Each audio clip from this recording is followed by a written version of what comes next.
Yes, you. Welcome to the You're Not Getting Any Younger podcast, a podcast for people who want to disrupt their lives for a good reason, to make it count. I'm your host, Jen Glantz, and every week I'll drop a new episode with stories from real people just like you, who woke up one morning and decided to make big changes, starting with small things. We'll cover topics like entrepreneurship, love, failure, and self-care. Hey, you're not getting any younger, so let's make this an adventure. Ready?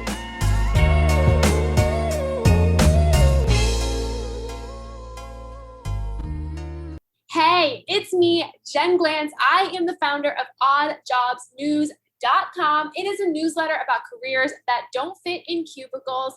I started this newsletter because I have an odd job. I have been the founder of Bride Mate for Hire for over 7 years, and I'm the world's first person to do this gig. I get asked so many questions of how I started it, how I grew it, how I made it successful, but also how I thought of an odd job. I started a newsletter to help inspire other people to make their lives more interesting. 85% of people do not like their jobs. Stop being miserable at work and instead build a career for yourself with unusual, brilliant, and really awesome jobs that you might not realize exist. Now look, a lot of these jobs might sound odd, might sound weird, but they will make you money. Maybe not money overnight, but if you ever wanted to be an entrepreneur, change your careers, or just do something different, I've got your back. Check out this newsletter. It is completely free and waiting for you. oddjobsnews.com, or you can use the URL youareodd.com because you are odd. And so am I. Hey, welcome to the podcast. It's me, Jen Glantz.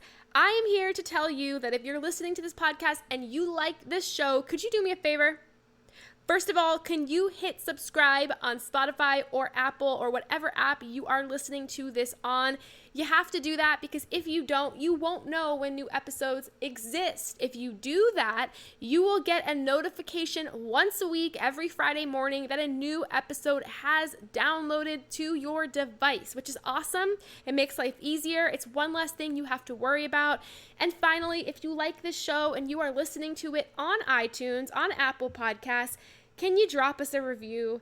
Give us some stars. Tell us what you think of this episode. All of that makes this so incredible. It keeps me going strong, my friends. All right, let's get to the episode. I'm excited about this one. I hope you are too. Hey, any youngers. It's me, your host, Jen Glantz, back with another episode of the You're Not Getting Any Younger podcast. I am recording today in my studio, and by studio, I mean my living room, my couch, sitting next to my producer, the one and only Goofy Glantz. That's my dog, by the way, and Goofy has been sleeping the entire day. She's been sleeping since 8 a.m., it's about 2 p.m., and she's been out cold. We had quite the busy weekend. We went to visit Adam's parents in their summer house, and Adam's parents threw us this very small, incredible backyard party in celebration of our marriage. Adam and I got married on March 19th of this year, but we didn't have a wedding or anything because of COVID, so we just did it all virtual. And his parents threw this very, very small, not a lot of people were there, but incredible kind of party. And it was just so much fun, and it was outdoors in the backyard, and Goofy just ran around like crazy. And when we got back to New York, she was passed out. She's been passed out for the past 3 days, and when you are working side by side somebody with that kind of energy, it takes a lot. It takes a lot of coffee. It takes a lot of motivation to not want to fall asleep next to her. Today's podcast, I just said podcast. I feel like in the past couple episodes I've been pronouncing words very wrong, but today's podcast episode is about a new project I'm working on that I wanted to share a little bit about, and also hope that it's a little motivational for you no matter where you are in your life. So in early July, I started a new newsletter. I've been starting a bunch of new projects. If you've been following along, I started the First Years of Marriage newsletter, which talks about the changes, challenges, and conversations that begin. after the honeymoon ends, I started a website called BeMyBillboard.com where you can get free merch for me to represent some of the cool projects I'm working on. That's because billboards cost so much money, but people who want to wear cool shirts and tote bags and hats, will often do it for free, and that reaches so many people. And the third thing I started is this Odd Jobs newsletter. And I started this newsletter because I have an odd job. I've been the founder of Bridesmaid for Hire for 7 years, and every single time someone asks me what I do when I tell them I started Bridesmaid for Hire, they have the same series of questions for me. And one of those questions is, how did you start this? Like, how did you start something so weird? So I figured rather than do a course on how I started this business or talk about that, I wanted to put together a newsletter that's both informational, informative, but also empowers people to either start really cool, weird jobs or to leave their job and to get a job in a brand new industry that they don't think they have experience in. So I started this newsletter in early July, and it had 0 people subscribe to it because it's brand new. So I have to not only start the newsletter, write the newsletter, but also get those subscribers. So I'll tell you a little bit about that process, and then I'll tell you a little bit about the newsletter. But I've been making these newsletters on this free program called Substack.com. Do I like it? It's okay. I like that it's free. It's completely free to use. They only charge you if you start to charge your subscribers, but my newsletters are free, so I don't have to pay anything to use this platform. And I like it because you can make like really simple looking newsletters on it and then blast it out to people. They have decent analytics. It's fine. It's one of the most easy newsletter platforms to use, so I've been using it for now. So I make the newsletter. I write up a couple of newsletters so that if people come to the landing page, they can read some of them. And then I decided, based on advice from my mentor, to put the newsletter out every single day. So 5 days a week, there would be a new newsletter. So for the past 4 weeks, every single day, I've had a new newsletter out, which makes it a lot of work for me to have to curate these and write these, but it's made it super fun. And by doing that, by having so many new newsletters out, it makes it more shareable and it makes me get more subscribers. Remember, I started with 0, but every single time a newsletter goes out, the analytics will show me how many people subscribed after finding that newsletter and reading that newsletter.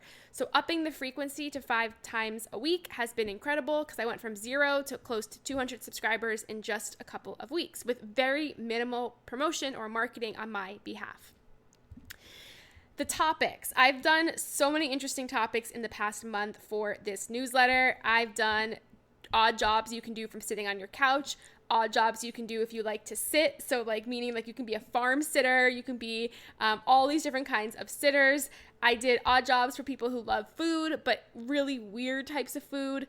Odd jobs for people who want to rent their stuff, who love outer space, who love stuffed animals. There's so many cool jobs if you love stuffed animals.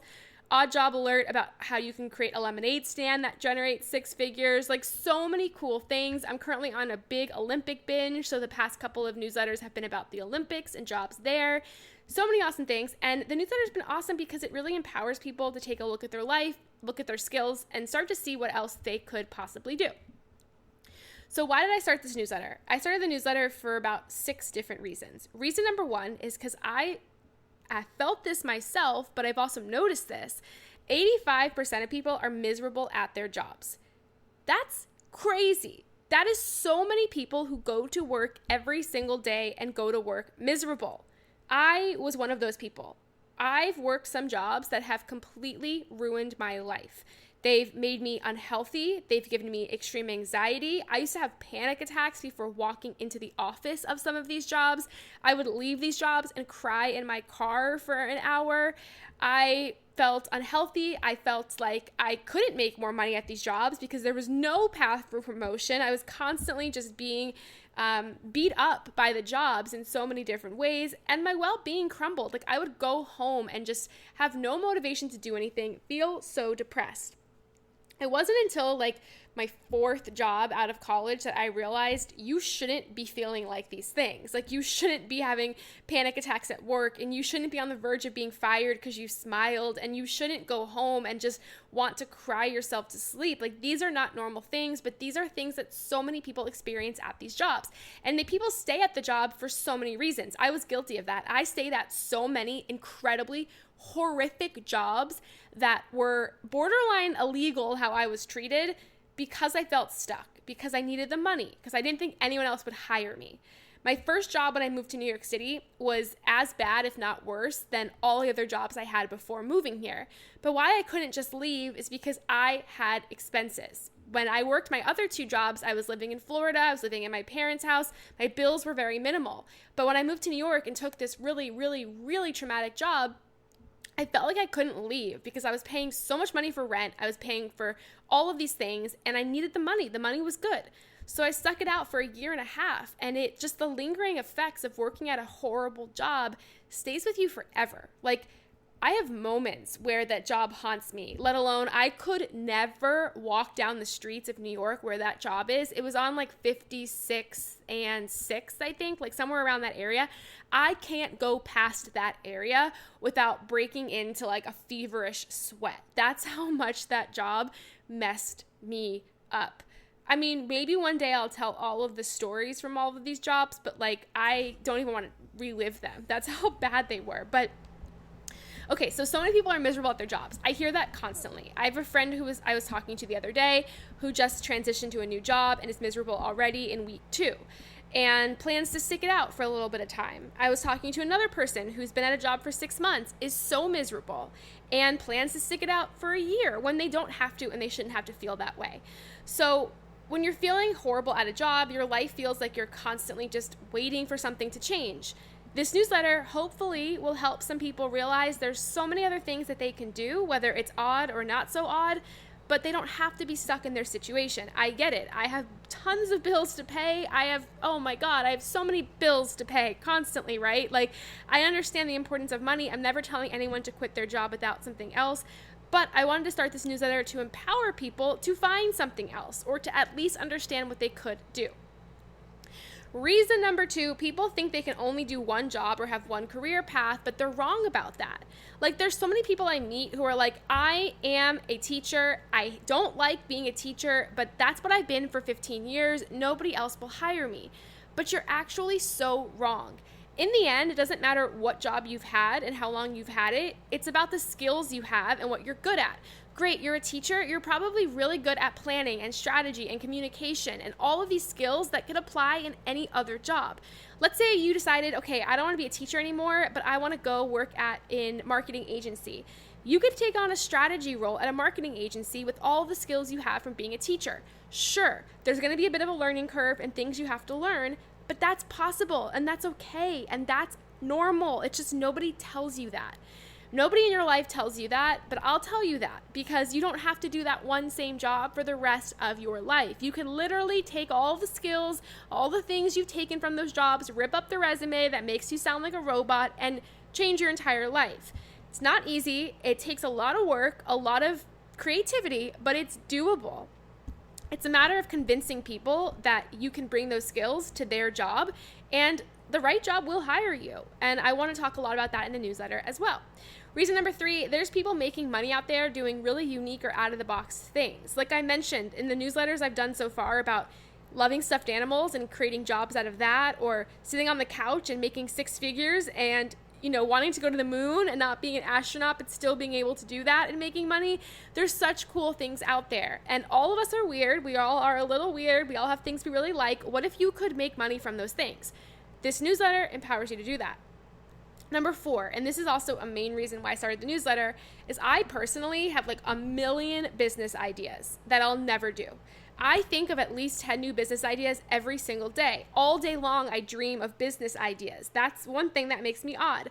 I will never do all of them. So I want to put them in the newsletter, show you how to do them, and then if you want to, go do them. Make that a side hustle or a full-time job for yourself. But even in the past month, I've had so many people reach out who have said, oh my God, I read about this in your newsletter and I gave it a try, or I signed up for it, or I did it and I'm making some money. I did a newsletter about how you can rent your stuff. And one of the places I linked to was this website where you can rent your baby equipment. And obviously I don't have kids as I'm calling it baby equipment, but you can rent like your strollers and your playpens and all of that baby stuff that you have sitting around your house to people who come into town. There's like a whole website where you can rent it out to people. You meet them at the airport, you give them your stroller, you give them, what's the thing called in the backseat of a car? Carrier, what's it called? A car seat.